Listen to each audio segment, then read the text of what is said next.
అందరికీ నమస్తే, నేను మీ Swapna. Welcome back to my channel. ఈరోజు నా వీడియో వచ్చేసి మునగాకుతో చేసుకునే కారపొడి రెసిపీ అండి. మునగాకులో చాలా వరకు ఔషధ గుణాలు ఎక్కువ ఉంటాయి. సో మీకు ఎట్లా అంటే మనం తీసుకునే పాల కన్నా 17% కాల్షియము ఈ మునగాకులో ఉంటుందంటే మీరు నమ్ముతారా? అవును, పక్కా ఉంటుంది. మునగాకులో 17 రెట్లు పాల కన్నా కాల్షియం ఎక్కువ ఉంటుంది. సో అందుకని మీరు మునగాకుని రెగ్యులర్గా తీసుకుంటే చాలా హెల్తీగా ఉంటారు. ఈ మునగాకు కారపొడి కోసము నేను కాస్త మునగాకుని బయటే కోసుకొచ్చాను. మా దగ్గర ఒక చెట్టు ఉంది. అది తీసుకొచ్చిన వెంటనే ఆకు కోయకోకుండా ఒక హాఫ్ డే మొత్తము ఒక ప్లేట్లో పెట్టేసి దాని మీద ఎక్స్ట్రా వేరే ప్లేట్ పెట్టేసి ఒక పూటంతా వచ్చినట్లయితే ఆకుగా మొత్తం విడిపోతుందండి. ఇక్కడ మీరు చూసినట్లయితే అర్థమవుతుంది. నేనైతే ఆకు అస్సలు కొయ్యట్లేదు. జస్ట్ ఇట్లా మనం ఇలా కొడితేనే కిందకి ఆకు మొత్తం ఊడిపోయింది. సో ఆకుతో పాటు చిన్న చిన్న ఈనెలు కూడా ఏం రావండి. ఆ ఈనెలు దానిలోకి వచ్చేస్తాయి. కొంచెం ఓపికగా మీరు ఈ ఈనెలు క్లీన్ చేసుకుంటే ఇంకా చాలా ఈజీగా వచ్చేస్తుందండి.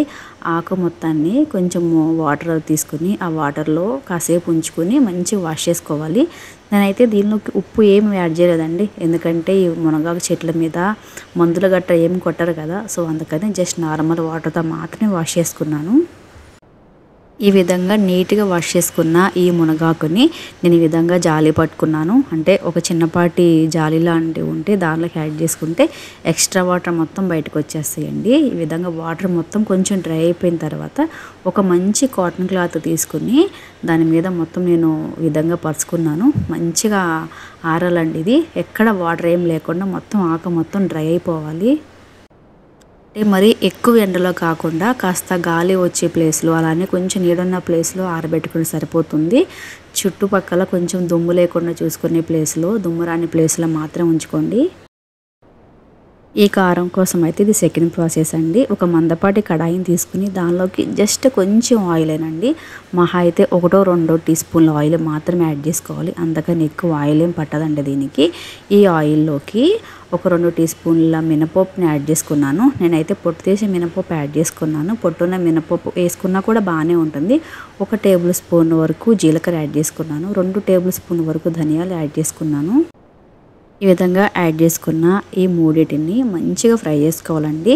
అంటే జస్ట్ ఒక 2-3 మినిట్స్ మాత్రం ఫ్రై చేసుకోవాలి. ఆ తర్వాత దీనిలోకి మనకి కారం ఎంత తింటామో ఆ కారానికి తగ్గట్టు దీనిలోకి ఎండుమిర్చి యాడ్ చేసుకోవాలి. అందుకని ఇవి కొంచెం వేయించిన తర్వాత మాత్రమే దీనిలోకి ఎండుమిర్చి యాడ్ చేసుకోండి. అందుకని మిర్చిని కూడా ధనియాలు, జీలకర్ర, మినప్పప్పు వేసిన ఒక 2-3 మినిట్స్ అయిన తర్వాత మాత్రమే ఎండుమిర్చిని యాడ్ చేసుకోండి. లేకపోతే మిర్చినేమో కొంచెం ఫ్రై అవుతుంది, ధనియాలు ఏమో మాడిపోయి ఉంటాయి.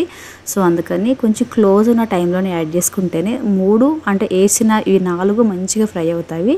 ఇక మీరు చూసినట్లయితే చాలా తొందరగా ఫ్రై అయిపోయినాయండి ఎండుమిర్చి.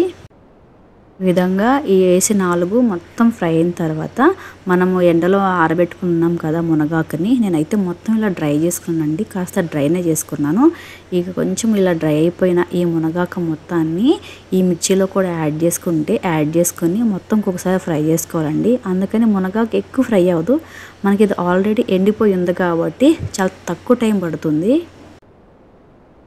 సో ఇప్పుడు వేసిన మునగాకు, ఎండుమిర్చి, ధనియాలు, జీలకర్ర, మినప్పప్పు ఈ 4 ఈ మొత్తాన్ని ఇలా నీట్గా మనం మిక్స్ చేసుకుంటే సరిపోతుందండి. ఎక్కువ ఫ్రై అవ్వక్కర్లేదు మునగాకు.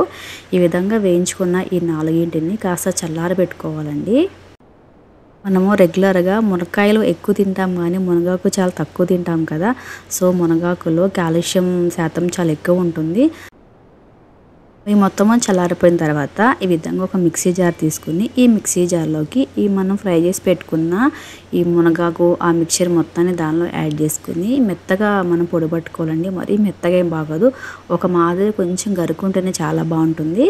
ఈ విధంగా మొత్తం యాడ్ చేసుకోవాలి. నేను స్పూన్తో ట్రై చేసే కానీ స్పూన్తో కొంచెం కష్టమైంది, అందుకే చేతితో మొత్తం యాడ్ చేసుకున్నాను.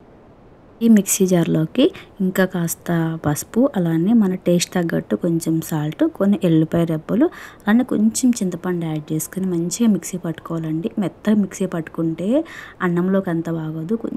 కొంచెం గరుకుతనం ఉంటేనే బాగుంటుంది. అదేవిధంగా ఈ మిక్సీ జార్లోకి మీరు ఇంగు తినే వాళ్ళైతే కాస్త ఇంగు యాడ్ చేసుకుంటే ఇంకా చాలా బాగుంటుంది. అంతేనండి, వీడియో అయితే సింపుల్గా ఈజీగా టేస్టీగా అయిపోయింది కదా. చాలా హెల్దీ రెసిపీ అండి. మునక్కాయలతో పాటు మునగాకును కూడా మీరు ఒక్కసారి ఈ విధంగా తీసుకొచ్చి అది మొత్తం ఎండబెట్టుకుని కారపొడి చేసుకోనండి. చాలా అంటే చాలా బాగుంటుంది. వేడి వేడి అన్నంలోకి కాస్త నెయ్యి యాడ్ చేసుకుని కాస్త ఈ కారపొడి యాడ్ చేసుకుని తింటే చాలా బాగుంటుంది. మీరు తినే టిఫిన్లోకి కూడా రెగ్యులర్గా ఈ పొడిని దగ్గర పెట్టుకోవచ్చు. వీడియో నచ్చితే ఒక లైక్ చేయండి. అలానే మరిన్ని వీడియోస్ కోసము నా ఛానల్ని సబ్స్క్రైబ్ చేసుకోండి. Thanks for the watching. Thank you.